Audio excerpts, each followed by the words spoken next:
বুদ্ধি থাকলে সবই সম্ভব। এখন রান্না করাটা আরও সহজ হলো। রাধে রাধে বন্ধুরা, তোমরা সবাই কেমন আছো? আশা করছি তোমরা সবাই ভীষণ ভালো আছো। আমরাও কিন্তু বেশ ভালো আছি। আজ হচ্ছে বুধবার। তোমাদের সবাইকে সাথে নিয়ে আজকের ব্লগটা শুরু করলাম। সাথে থাকো, আশা করছি আজকের ব্লগটাও তোমাদের বেশ ভালো লাগবে। তো দেখো বন্ধুরা, সকালবেলায় উঠেই নিত্যকার দিনের মতো ঠাকুর প্রণাম সেরে তারপর সংসারে যাবতীয় কাজে হাত দেবো আর কি। তো সকালবেলায় না খুব একটা যে ভোর ভোর উঠেছি তা নয়, তো তবু তখন 5:30 বাজবে তখন উঠেছি। তো কি বলো তো, ছেলে তো বারে বারে উঠে পড়ে, তো মন থাকলেও বা উঠে পড়লেও আর কি উঠতে পারি না। তো একদিন কি হলো, 5টা বাজছে তখন ঘুম থেকে উঠেছি, দিয়ে দেখি যে ছেলে উঠে পড়েছে। তো আবার ছেলেকে ঘুম পাড়াতে পাড়াতে 5:30 বেজে গেল আর কি। তো এরকম করেই আর কি লেট হয়ে যায়। তো যাই হোক, দেখো এদিকে কড়াইয়ের মধ্যে তেল দিয়ে দিলাম। তো তারপর না সুজিটা ঢেলে দিলাম পরিমাণ মতো আর কি। তো তারপর মানে নেড়ে নেড়ে ভালো করে নাড়াচাড়া না করলে তো সুজিটা না এক জায়গায় দলা পাকিয়ে যাবে। তো সেই জন্য বারে বারে নাড়াচাড়া করে সব তেলটা সুজিতে আর কি মিশিয়ে নিচ্ছি। তারপর দেখো সুজিটা বেশ লাল লাল হয়ে গেছে। তো এভাবে লাল লাল করে না ভাজলে আর কি ভালো লাগে না সুজিটা। তো তারপর না একটু গরম জল দিয়ে আমল দুধ গুলিয়ে রেখেছিলাম। তো এই আমল দুধটা দিয়ে আর কি এটা বানাবো। আর এই আমল দুধ দিয়ে সুজি বানালে না খেতে খুব সুন্দর টেস্ট হয় আর কি। তো তারপর দেখো এভাবে চাপ চাপ করে না সুজিটা আর কি তৈরি করে নিলাম। আর কি বলো তো, এভাবে চাপ করে বানালে না বেশ পিস করতে সুবিধা হয়। তো তারপর দেখো থালার মধ্যে ঢেলে নিয়েছি। এবার খুন্তি দিয়ে না ভালোভাবে সুজিটা সমানভাবে আর কি সমান করে নিচ্ছি। তো তারপর পিস করে কেটে নিলাম। তো তারপর দেখো যেমন মেয়ের টিফিন রেডি করছি, তো টিফিনে দিয়ে দিলাম মুড়ি, আর এদিকে সুজিটা পিস করে রেখেছিলাম 2 পিস দিয়ে দিচ্ছি। তো মোটামুটি এতেই ওর হয়ে যাবে। তো সুজি আর মুড়ি আজকের মেয়ের টিফিন। তো তারপর দেখো যথারীতি আমি আমার কাজ আরম্ভ করে দিয়েছি। তো সকালবেলায় ওই ড্রাই ফ্রুটস খেয়েছিলাম। তো এই সকালবেলা না ড্রাই ফ্রুটস আর এই জল খেলে অনেকটাই আর কি চলে যায়। তো কিছুক্ষণ পর মানে অনেকটা মোটামুটি কাজ সারার পর একবার ফ্যানের হাওয়ায় বসে আর অল্প পরিমাণ 2টি মুড়ি নিয়ে, তো যাই হোক হয় সেও ভাজা নাহলে ছোলা ভাজা যাই হোক দিয়ে 2টি আর কি খেয়ে নিই। তো ছেলে তখন বিছানায় বসে বসে খেলা করে, তো ও খেলতে খেলতে আমার আর কি খাওয়া হয়ে যায়। আর এখন আমি যখন এই যে ঝাঁট দিচ্ছি, ঘর পরিষ্কার করছি, তো এখন আমার ছেলে ওর একটা দিদিয়া এসেছিলো খেলতে, তার সাথে খেলা করছে। তো খেলতে খেলতে ভাবলাম যে একটু পরপরই আর কি সকালের খাবারটা খাবো। তো এখন হাতের কাজগুলো ঝটপট সেরে নিই। তো যাই হোক আমার রুমটা ঝাঁট দিয়ে বেরিয়ে চলে এলাম। তো তারপর না এই রুমটা ঝাঁট দিতে এলাম। তো প্রথমে বিছানাটা ভালো করে ঝেড়ে নিলাম। তো তারপর না এই খাটটা ভাবলাম একটু পরিষ্কার করে মুছে দিই। তো এইগুলো না প্রতিদিন না একটু মোছামুছি করলে ধুলো পড়ে যায়। তো সেই জন্য না প্রায় আমি কী করি, এই স্ট্যান্ডটা মানে এই স্ট্যান্ডগুলো আর এই যে পর্দার যে স্টিলগুলো আছে সেগুলো সব একটু মোছামুছি করে নিই। তো তাহলে না বেশ সব সময় পরিষ্কার থাকবে আর দেখতেও ভালো লাগবে। তো যখনই কিছু স্ট্যান্ডে হয়তো প্রয়োজন পড়লো রাখা হলো, তো তখন না ধুলো থাকলে কি বলো তো সেগুলোতে লেগে যাবে। তো যাই হোক আমার সব এদিকের মোছামুছি হয়ে গেছে। তো তারপর না মাজুটা বিছানার মধ্যে পেতে দিলাম। আর এই যে বৃষ্টি থেমে গেছে, এই যে প্রচণ্ড রোদ হচ্ছে কদিন, আর সেরকমই প্রচণ্ড গরম। তো একটু কাজ করলি না এত গরম লেগে যাচ্ছে, তো মনে হচ্ছে সব সময় ফ্যানের হাওয়ায় বসে থাকি। কিন্তু এই ঝাঁটপাট দেওয়ার সময় তো আর ফ্যান চালানো যায় না, কেননা যত নোংরা যত ধুলো সব উড়ে চলে যাবে খাটের নিচে দিয়ে। তো সেই জন্য না এই যখন ঝাঁটপাট দিই তখন খুব গরম লেগে যায় আমার। তো কী করি বলো তো, একবার করে মনে হয় যে যখন মোছামুছি করব তখন একবার করে ফ্যানটা চালিয়ে দিই আর কি। তো যাই হোক এই রুমেরও খাটগুলো না মুছে নেব। তো মোছার কাপড়টা ওই রুমের মধ্যেই রেখে এসেছিলাম আর কি। তো সেখান থেকেই নিয়ে এলাম। তো তারপর দেখো এই রুমের না সব জানলাগুলো খুলে দিয়েছি, আর জানলা দিয়ে কিন্তু বেশ আলো ঢুকছে। আর এই প্রচণ্ড রোদ গরমে সকালের দিকে যদি একবার করে রুমের দরজা জানলাগুলো খুলে রাখা হয় তাহলে রুমটা কিন্তু অনেকটাই আর কি ঠান্ডা ঠান্ডা ভাব থাকে। তো তারপর রোদ যখন তীব্র হয় তখন জানলাগুলো না আবার বন্ধ করে দিয়ে পর্দাগুলো সব দিয়ে দিই, তাহলে রুমটা না আর গরম হয় না। তো তো দেখো এই রুমেরও সব চারদিকটা পরিষ্কার করে মুছে আর বিছানাটা ঝেড়ে মাদুর পেতে দিলাম। তো জানলাটার মধ্যে ওই যে টিকটিকি আছে, তো টিকটিকি তো সব সময় উৎপাত করেই থাকে। তো এখন না নোংরা যেমন তেমন টিকটিকিগুলো বেশি জ্বালাতন।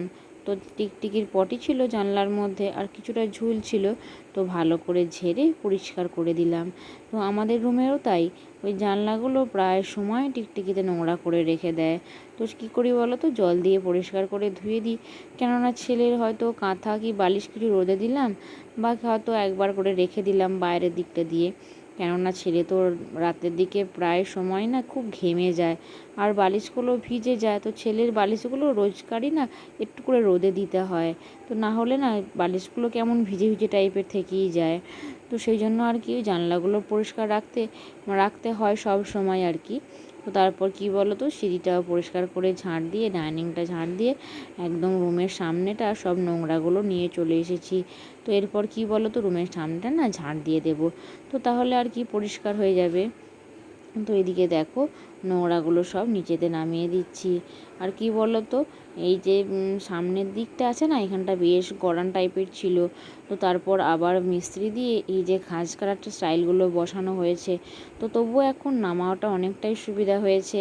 তো না হলে না এই টাইলসগুলো দিয়ে নামতে তখন প্রায় সময় কি বলো তো পড়ারও ভয় লাগতো। আর এই যে বর্ষাকাল গেল, বৃষ্টি হলেই তো এখানটা বৃষ্টিতে ভিজে যেত, তো মনে হতো না পড়ে যাব। তো যাই হোক দেখো, তারপর সব নোংরাগুলো একদম নিচে নামিয়ে দিয়ে এদিকটা ঝেড়ে নিচ্ছি। আর মাকড়সায় তো সব সময় এদিকটা ঝুল করে দেয়, তো রোজকার একটু ঝাড়াঝুড়ি না করলে হয় না আর কি। তো তারপর কালকে যে পাপোশগুলো কেচেছিলাম শুকিয়েই গিয়েছিল প্রায়, তো একটু একটু ভিজে ছিল, তো সেই জন্য না আরেকবার রোদে দিয়ে দিলাম। তো এদিকে দেখো হাটের আনাজও চলে এসেছে। আর এই যে গরম গরম বেগনি, তো মুড়ি খাবার তো সুজি করেছিলাম বেশি করেই, মেয়েকে টিফিনে দিয়েছিলাম, আরও ছিল। আর এই বেগনি 4টে বড় বড় বেগনি। তো যাই হোক, এদিকে আমি না স্নান সেরে নিয়েছি, তো স্নান সেরে নিয়ে ঠাকুরের ফলটা কেটে নিচ্ছি। আর এই যে আনারসটা প্রথমেই কেটে নিয়েছি। তো আনারসটা না এই গাছটা শুদ্ধ ছিল বলে অনেকটা জায়গা জুড়ে ছিল, তো সেই জন্য গাছটা আগে কেটে বাইরে বার করে দিলাম। তো তারপরে আর কি আনারসটা কাটছি। আর আনারস কাটতে তো অনেকক্ষণই সময় লাগে। তো সময় লাগে যেমন তেমন, আনারসের চোখ বলে, তো সেগুলো না বাদ দিলে খাওয়ার সময় না গলা কিরকির করে। তো সেই জন্যই ওগুলো বাদ দিয়ে আর কি কাটতে বেশ সময় লাগছিল। তো সেই জন্য না সবটা কাটলাম না। তারপর তো ছেলে এখন ঘুমাচ্ছে, বেশ তাড়াতাড়ির মধ্যেও আছি। তো ঠাকুরকে নিবেদন করার জন্য অল্প পরিমাণে আর কি কেটে নিয়েছি। তো তারপর দেখো আমি বেশ ছোট ছোট করে সরু সরু করে আনারসটা কেটে কুচিয়ে দুটো যে রেকাবি নিয়েছি তার মধ্যে চাড়িয়ে দিলাম। তো তারপর এই আমটা কেটে দিলাম। আর এই আমটা না বেশ বড়, তো দেখো একটা ফালি দিয়েছি, তাতেই কতগুলো পিস হয়েছে। আর কি বলো তো, আমটা না আর একটু পাকতে সময় দিতে হতো, কিন্তু প্রথমে না অতটা বুঝতে পারিনি। তো কেটে দেওয়ার পর বুঝতে পারলাম যে আমটা আর একটু পাকতো। কিন্তু কি বলো তো, যখন প্রসাদে খেলাম দেখলাম যে আমটা খুব মিষ্টি। তো তাই যাই হোক আমটা খাওয়া গেল। তো তারপরে এই যে একটা কমলা লেবু দিয়ে দিচ্ছি। তো এই সব দিয়ে আর কি আজকে আমার গোপালের সেবা দেব। তো লেবু থেকে না বীজগুলো ভালো করে বাদ দিয়ে দিলাম। তো এইদিকে কিন্তু আমার সব ফলগুলো প্রায় কাটাই হয়ে গেছে। তো মোটামুটি আজকে এইগুলোই আমার গোপাল সোনাকে নিবেদন করব। তো তারপর খোলাগুলো না জামবাটির মধ্যে কুড়িয়ে দিয়ে এখানটা পরিষ্কার করে মুছে দেব। তো তার আগে না গোপাল সোনার জন্য মিষ্টিটা সাজিয়ে দিলাম। তো থালার মধ্যে প্রসাদগুলো সব সাজিয়ে দিয়ে এদিকে না ফুলগুলো সব একে একে সাজিয়ে দেব। তো অনেকই ফুল ছিল, তোমরা দেখলে এক পেতে ফুল ছিল, আর অত ফুল না নিলেও হবেও না। তো সব ঠাকুরের চরণে নিবেদন করতে হবে। তো সেই জন্য মানে যেই ঠাকুরের পুজোয় যে ফুল লাগে সেই সব ফুল দিয়ে ভালো করে সাজিয়ে দিলাম ঠাকুর ঘরটা। আর কি বলো তো, জবা ফুলটা তো এখন খুব প্রচুর ফুটছে, আর সাদা টগর ফুলও না অনেক ফুটছে।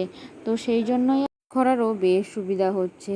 তো আগে কি করতাম বলো তো, পুজো করে নিয়ে যেসব ফুল থাকতো সেসব ফুল দিয়ে আর কি মালা গেঁথে দিতাম। এদিকে কিন্তু পুজো করার পরই আমার ছেলে উঠে পড়েছে। তো ছেলেকে খাইয়ে স্নান করিয়ে রেডি করে দিয়েছি। তো ছেলে এদিকে যা পায় তাই নিয়ে খেলা করে, তো ওর খেলনার কোনো ঠিক নেই। তো এই দেখো একটি চিরুনি পেয়েছে, আর এই যে আমি জল খাচ্ছিলাম একটা জলের বোতল পেয়েছে, এই নিয়েই সে খেলা আরম্ভ করে দিয়েছে। তো আমি না কোনো বাধা দিই না, তো যে জিনিসটাই ওর ভালো লাগে তো সেই জিনিসটা নিয়ে ওকে খেলতে দিই আর কি। তো যাই হোক, ওর খেলনাগুলো এখন একটা ড্রামের মধ্যে কুড়িয়ে রেখে দিয়েছি। তো সব কটা না একবারে দিই না, তো সব কটা দিলে কি বলো তো, বিছানাটাও নোংরা হয়, আর সব খেলনা নিয়ে তো ও একবারে খেলে না, তো সেই জন্য না অল্প অল্প পরিমাণে বার করে দিয়েছি আর কি। তো এদিকে দেখো, আমি সময় করে কালকে না এই আদাগুলো বিকালে কেটে রেখেছিলাম, তো তারপর জলে ভিজিয়ে দিয়েছি। তো যদি হয়তো বালি রইলো তো সেগুলো সব চলে যাবে। তো পরিষ্কার করে আদাগুলো ধুয়ে এখানে রোদে শুকাতে দিয়ে দিচ্ছি। তো এটা দিয়ে কি বানাবো এটা তোমাদের পরেই বলছি আর কি। তো এখন তো প্রচণ্ড রোদ ছাদের মধ্যে, তো এটা না রোদে হালকা হালকা করে পাতলা পাতলা করে শুকোতে দিয়ে দিলাম।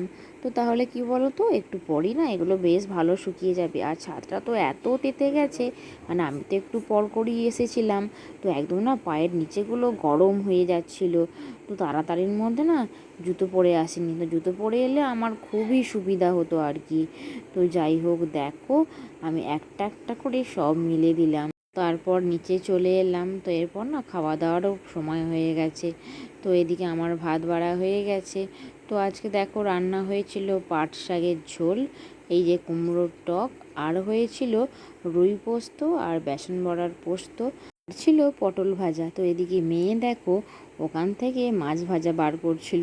তো তারপর যাই হোক, আমরা দুপুরবেলায় ভাত খেয়ে শুয়ে পড়েছিলাম, আর বিকালবেলার মধ্যেই না এগুলো তুলে এনে মিক্সার গ্রাইন্ডারে দেখো কি সুন্দর পেস্ট করে নিলাম।